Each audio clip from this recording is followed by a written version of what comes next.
많은 분량을 자랑하는 애니메이션을 20분 안에 다 본다. 이름하여 20분 안짜갱이.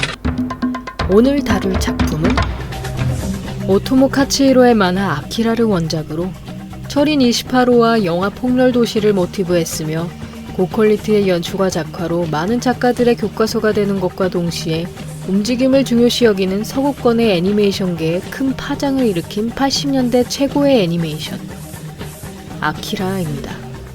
본 영상은 아키라 원어 더빙판을 기준으로 제작되었음을 알립니다. 1988년 7월 16일 도쿄는 갑작스런 폭발에 휩싸이면서 이를 계기로 3차 세계대전이 발발하고 그 전쟁의 여파로 인해 도쿄가 폐허가 되어버리자 정부는 모든 첨단 기술을 동원하여 네오도쿄라는 신도시를 건설합니다. 그로부터 31년 후 도쿄올림픽 개최를 한 해 앞둔 2019년 네오도쿄. 많은 발전으로 인해 도시의 모습은 언제나 휘황찬란하였으나 그 속은 약물과 부패, 반정부 시위 등 여러 사회적 문제로 인해 골마가고 있었으니 クラウンの奴らを感情拷問に追い込んだぜ。12000回転の200馬力。俺用に改良したバイクだ。ピリキすぎてお前には無理だよ。乗れるさ。欲しけりゃな、お前もでかいの分取りな。 하시리아라는 폭주족의 리더격인 소년 카네다 쇼타로는 소꿉친구인 시마 테츠오를 비롯한 카이 야마가타와 함께 폭주족 크라운과의 패싸움에 나서고 그 사이 중심가인 반정부 시위로 인한 큰 소란이 벌어지고 있었는데 이에 엄격한 경비태세를 갖추고 있던 경찰은 어느 소년을 데리고 다니며 피를 흘리는 한 남자를 목격하게 됩니다. 그 남자는 정부의 반인륜적인 ESP 프로젝트에 저항하는 반정부 게릴라의 일원이었고 그 프로젝트의 실험체였던 소년 타카시를 데리고 빠져나가던 중 결국 경찰에 의해 사살되고 마는데 그 모습을 목격한 타카시는 큰 충격에 빠져 비명을 지르기 시작합니다. 何をしてる？早く。消えた。 한편 카네다와 함께 크라운의 멤버들을 쓰러뜨리던 테츠오는 갑자기 나타난 타카시로 인해 사고를 당하고 이를 목격한 카네다는 도망가려던 타카시를 불러세웠다가 그의 기이한 모습에 순간 말을 잇지 못합니다. 逃げられないよ。僕らは外では生きていけないんだよ。さあ、戻ろう。 그때 갑자기 하늘에서 군용 헬기가 등장하더니 대령 시키시마가 타카시와 테츠오를 헬기에 태운 채 떠나버리고 남은 카네다와 하시라야 일원들은 경찰에 넘겨져 조사를 받게 되는데 거기서 카네다는 시위단과 함께 끌려온 반정부 게릴라의 일원 케이를 발견하게 됩니다. 그녀에게 관심이 생긴 카네다는 케이를 자신들의 동료라고 둘러대어 그녀와 함께 경찰서를 빠져나오고 その辺でお茶でもどうかなと思ってさ。革命ということについて君とじっくり話をしたいと思ってね。女の子なら誰でも助けてくれるわけね、ミサ。なんていうか、一応どうもありがとう。金田です。よろしく。じゃあね、金田君。 한편 군 직할연구소에서 치료차 검사를 받게 된 테츠오는 충돌 당시 그가 먹었던 각성제가 타카시와 공명하면서 초능력에 대한 재능이 있음을 발견하게 됩니다. 보통 어린아이에게 발견되는 초능력이 10대 소년에게 나타났다는 것에 놀라워하던 박사 오오니 씨는 테츠오를 실험체로 등록하여 그의 두뇌에 여러 실험을 해보기 시작하고 그 실험에서 깨어난 테츠오는 몰래 연구소를 빠져나와 자신의 여자친구인 카오리를 찾아옵니다. 目が覚めたら手術台みたいなところに寝かされてて頭の中をいじられてるみたいであそこにはもう戻りたくないんだ。逃げようぜどっかへ。どっか遠くへさ。 다음날 테츠오는 카오리와 함께 직업훈련학교에 있던 카네다의 바이크를 훔쳐 달아나지만 그 바이크는 카네다에게 맞춤으로 개량된 고성능의 오토바이였기에 테츠오가 다루기는 쉽지 않았고 그 모습을 발견한 폭주족 크라운의 멤버들은 카네다에게 복수를 하기 위해 그 오토바이에 탄 테츠오를 공격하기 시작하는데 그때 이를 알아챈 카네다가 하시라야 멤버들을 이끌고 테츠오를 찾아옵니다. 心配してたんだぞ。どうしていつも助けに来るんだ。俺一人だってやれたんだ。あん時はやられたさ。でも俺だっていつまでもやられてんじゃねえんだよ。分かったかよ。おい待て。どこ行くんだ。アキラ。鉄道。 테츠오는 갑자기 머리가 깨질 듯한 고통과 함께 아키라라는 인물과 바닥이 무너지는 환상을 보게 되고 그런 그를 관찰하고 있던 군의 연구소 직원들은 곧장 태츠오를 데리고 연구소로 돌아갑니다. 카네다는 보육원 시절부터 함께해왔던 태츠오가 자신에게 열등감을 가지고 있었다는 사실을 깨달으며 그를 둘러싼 수상한 군의 움직임에 대해 고민하던 중 갑자기 테러리스트로 인한 폭발과 함께 도망치는 인파 속에서 케이를 발견하게 됩니다. 카네다는 경찰에게 쫓기던 그녀를 무사히 도망칠 수 있게 도와주지만 그를 스파이로 의심한 케이의 동료들로 인해 어느 방에 감금당하게 되고 그 방에서 탈출을 감행하던 카네다는 우연히 태츠오가 실험체로서 연구소에 수용되었다는 이야기를 듣게 됩니다. 俺の仲間なんだよ。その旧市街で事故ったってのは本当なんです。一緒に走ってたんだよ俺も。連れて行くのか。そのこそ変わるぞネオ東京は。我々が変えるのではない。アキラを望む人民が変えるのだ。 그들의 지휘관이었던 정치인 네즈는 혁명을 위해 활동하는 반정부 게릴라의 취지와는 달리 아키라의 정보를 군보다도 먼저 손에 넣어 자신의 정치적 입지를 높이고자 했던 인물이었고 이에 카네다는 아키라의 새로운 실험체인 태츠오의 지인이라는 이유로 반정부 게릴라에 들어가 그들과 함께 군의 연구소를 잔입하게 됩니다. 한편 병상에서 머리의 통증으로 괴로워하던 태츠오는 아키라의 실험체들인 넘버즈, 마사루, 키요코, 타카시로부터 인형을 통한 환상으로 공격을 당하게 되고 그런 아이들이 자신을 죽이려 했다는 것에 분노한 그는 깨어난 자신의 초능력으로 연구소의 경비병력들을 파괴하며 베이비룸에 있는 넘버즈를 찾으러 오는데 殺す気だったのかこの俺をぶち殺してやるぜ一緒にやっつけるんだ。双方ともやめんか。お前の力はまだ完全ではないんだ。無茶をすると取り返しのつかぬことになるぞ。俺の頭を通しやがったこいつが近頃俺の頭の中でチラチラしてやがるんだそのアキラってのはどこにいるんだ京子が言ったんだ。お前がアキラ君を起こすって。だからその前にお前を。どこにいるんだ 태츠오는 자신의 힘을 주체하지 못해 연구소 건물을 닥치는 대로 부수기 시작하고 그때 연구소의 지하로 숨어 들어간 카네다는 수색 중이던 군인들과의 교전 끝에 그들의 신형 천병 FPH를 빼앗아 태츠오가 있다는 베이비룸까지 들어오는 것에 성공합니다. 鉄夫大丈夫か。助けに来たぞ。いたぞあいつだ。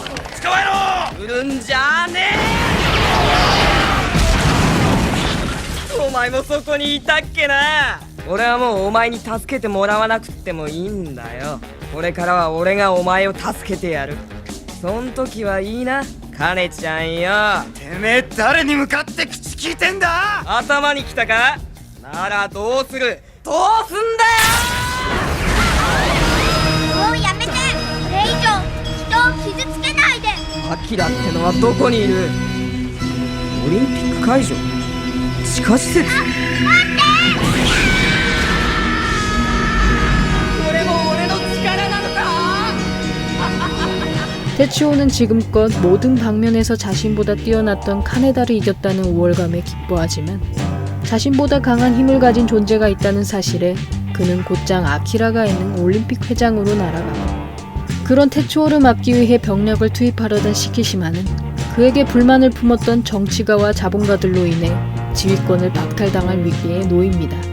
그러나 아키라가 다시 깨어날지도 모를 위기에서 뒤로 물러날 수 없었던 시키시마는 계엄령을 선포하며 쿠데타를 일으켜버리고 자신의 지휘권을 박탈하게 했던 최고 간부의 의원들을 모두 구속시키도록 명령합니다. 한편 간방에 가둬진 카네다와 케이는 아키라라는 존재에 대한 이야기를 나누는데 なんなのそのアキラってさ。前に龍が言ってたわ。アキラって絶対のエネルギーなんだって。何かを発見したり作ったり、そんな知識とかエネルギーってどっから来るのかしら。プランクトンとかアメーバとかそんな生物の中にもすごいエネルギーがあるってことでしょ。そのもっと前の水や空気にも遺伝子はあるのかしら。もしあるとしたらどんな記憶を秘めてるのかしら。どうしちまったんだよ。大丈夫か。そんなアメーバみたいなものが人間みたいな力を持つことになったらただ自分の周りの餌を食い尽くすだけ。鉄夫のことか。昔その力をコントロールしようとした人たちがいたの。それが失敗してあの東京崩壊が起こったの。なんだ。鍵が開いた。 생물에게는 모두 아키라와 같은 에너지가 있음을 이야기하던 케이는 사실 초능력을 매개할 수 있는 능력을 가진 인물이었고, 그런 그녀를 통해 테츠오를 상대할 계획을 가지고 있던 넘버즈는 그들을 감방에서 탈출하도록 도와줍니다. 그 과정에서 자신의 동료인 카이를 만나게 된 카네다는 테츠오가 각성제를 얻기 위해 하시리아의 집합 장소인 하루키라는 가게에 찾아와 야마가타를 초능력으로 살해했다는 사실을 알게 되고, 이에 야마가타의 오토바이를 불태우며 그의 죽음을 슬퍼하던 카네다는 타카시와 함께 사라지는 케이를 발견하게 됩니다. アキラの力は誰の中にも存在するわ。哲夫くんは私たちの一番新しい仲間。あの人のしていることは私たちの責任でもあるの。 K を戻せ。鉄夫は俺たちの仲間だ。奴を始末するのは俺たちだ。 테츠오에 대해 강한 책임감을 가지고 있던 카네다는 군의 레이저포를 챙겨 그에게 달려가고, 테츠오는 자신을 막아서는 군인들을 향해 초능력을 발휘하며 결국 올림픽 회관의 지하시설까지 다다르는데, 거기서 그는 넘버즈의 초능력에 빙의된 K를 맞닥뜨리게 됩니다. 그러나 테츠오의 힘은 능력자 3명의 힘을 다 합하여도 당해낼 수 없을 정도였고, 그 과정에서 아키라가 들어있는 냉동 벙커는 결국 지상으로 드러나게 되는데, 그 안의 내용물을 본 테츠오는 이미 아키라는 죽어 그의 전신을 회부한 조직 표본만이 존재한다는 사실을 알게 됩니다. どうしたよ。揉め事か。あ、でももう済んだんだ。俺はまた失敗しまったぜ。またベソ書いて泣いてんじゃねえかと思ってよ。おめえが目障りだったんだよ。どこにでも出てきてボス面しやがる。いつも子供扱いだ。おめえもボスになったんだろ。この瓦礫の山でよ。金だ案をつけろよデコスケ野郎。 카네다와 테츠오는 서로에 대한 감정을 털어놓으며 싸움에 돌입하지만, 중간에 레이저포의 배터리가 방전되면서 카네다는 위기에 내몰리게 되고, 이에 승기를 잡았다는 생각에 기세등등하던 테츠오는 갑자기 시키시마의 군대로부터 위성 궤도 레이저의 공격을 받게 됩니다. 그 공격으로 인해 오른쪽 팔을 잃은 테츠오는 우주로 날아가 그 위성 궤도 레이저를 파괴해버리고, 그 모습을 관찰하던 오오니시는 엄청난 속도로 성장하는 테츠오의 능력에 점점 연구에 대한 광적인 집착을 보이기 시작합니다. 鉄夫の様子はどうだ。大佐、ただいま監視中です。それより大佐、ご覧ください、このデータを。これらを理論体系化できれば物理学、いや科学が大佐、これが貴様、わしがあれほどあのような素晴らしい実験体をみすみす。うわどうした鉄夫、苦しいのか。薬を取ってこい。ラボへ戻り適切な処置をせねば命に関わるぞ。毎日薬をもらってあのガキどもみてえに干からびてけったのだよ。鉄夫 테츠오는 시키시마의 총에 맞은 것을 시작으로 점차 몸이 붕괴되어 가기 시작하고, 그런 그에게 다시 배터리를 장착한 레이저포를 조준하던 카네다는 괴로워 보이는 테츠오의 모습에 결국 그를 쏘지 못하는데, 그 순간 넘버즈가 아키라의 조직 표본에 다가가 그의 이름을 부르기 시작합니다. 그 부름에 답하듯이 아키라의 조직 표본에 변화가 일어남과 동시에 테츠오는 거대한 아기의 모습을 한 괴물 형태로 변화하게 되고, 결국 그는 그 힘을 주체하지 못하여 카오리를 압사시키는 것과 동시에 카네다마저 말려들게 하고 맙니다. やめろ鉄夫、やめるんだ。やあ、アキラくん。鉄夫、金だ。待ってろ。ダメよ、タカシくん。今言ったら君も出られなくなるよ。あの人は関係ないもの。3人でやればあの人だけでも。 넘버즈는 아키라의 거대한 힘으로 폭주하는 테츠오의 힘을 흡수시키는 과정에서 카네다가 휘말리자 그를 살리기 위해 3명 모두 아키라 힘 속으로 들어가게 되고, 그 속에서 카네다는 불우했던 테츠오의 과거와 ESP 프로젝트에 대한 모든 비밀을 알게 됩니다. 과거 31년 전인 1988년, 정부는 군사적 목적으로 초능력 인간병기 개발을 위한 ESP 프로젝트를 실행하고, 그 프로젝트의 실험은 조금이라도 초능력에 대한 재능이 발견된 어린 아이들을 모아 그 아이들의 뇌에 전해질 물질이 들어있는 바늘을 찔러 넣어 전기 충격을 가하는 비윤리적인 실험이었는데 그 실험에서 아키라라는 소녀는 가장 강한 초능력을 가지게 됩니다. 그 힘은 핵무기를 초월하는 파괴력을 가졌기에 당시의 과학자들은 도저히 아키라를 컨트롤하지 못하였고 이에 결국에는 힘을 주체하지 못한 채 폭발하여 제3차 세계대전의 원인이었던 도쿄 붕괴를 일으키게 됩니다. 그 이후로 아키라의 전신은 해부되어 냉동 벙커에 보관되어지고 ESP 프로젝트는 엄청난 힘을 가졌던 아키라라는 소년의 이름을 따서 아키라 프로젝트라는 이름이 붙여지게 됩니다. 鉄夫お前んだろ新しく入ってきたやつにはさいっつもああなんだよ僕は鉄夫。実はさ俺も来たばっかなんだ名前は金田君金田君 카네다는 K의 부름으로 정신을 차리게 되면서 아키라의 힘 속에서 빠져나올 수 있게 되고 그 힘은 네오도쿄를 모두 붕괴해버린 끝에 카네다의 손에서 막을 내리게 됩니다. 그 후 카네다는 태초에 대한 이해와 평화를 바래왔던 아키라와 넘보즈의 소망을 되새기며 K와 함께 붕괴된 도시의 도로를 달리는 것으로 아키라는 끝을 맞이합니다. 아키라의 원작은 총 6권, 국내 발행 11권의 방대한 분량이었기에 영화화 과정에서 많은 생략과 각색이 이루어졌는데 그 중에서 가장 아쉬운 점이라면 분량 조절로 인해 설정이 다소 단조로워진 태초를 말하지 않을 수 없습니다. 우선 해부된 조직만이 존재하던 애니와 달리 원작에서는 아예 아키라가 실제로 등장하는데 언제나 카네다로부터 시기와 열등감에 시달리던 테츠오도 압도적인 힘을 자랑하는 아키라에 대해서는 충성을 맹세하며 그를 통한 대도쿄 제국을 건설함과 동시에 아키라와 자신을 숭배하는 교도들을 거느리게 됩니다. 그 과정에서 초능력에 대한 완벽한 컨트롤과 인격적 성장을 이루게 되는 원작의 테츠오와는 달리 그저 많은 열등감을 가진 바나나가 막강한 힘을 가졌을 때 얼마나 세상을 무너뜨리는지에 대한 모습만을 보여주는 애니에서의 테츠오는 일명 중2병에 걸린 악역이 되어버렸고 또한 원작에서 후반에 카네다와 케이를 도와주며 자신을 희생하던 인물 미야코가 단순히 아키라를 숭배하는 사이비 교주로만 등장한 것과 테츠오가 야마가타를 죽인 것도 모자라 하시라야의 반대 세력인 크라운의 두목이 되면서 카네다가 느끼는 깊은 애증의 심리 상태도 생략되어 개인적으로는 많은 아쉬움이 남습니다.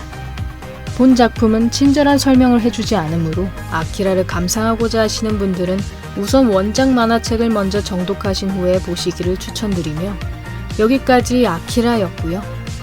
여러분의 구독과 좋아요는 힘이 됩니다. 구독을 하시면 다음 영상을 더욱더 빨리 만나보실 수 있습니다. 그럼 많은 시청과 관심 부탁드리면서 다음 편에서 만나 뵙겠습니다.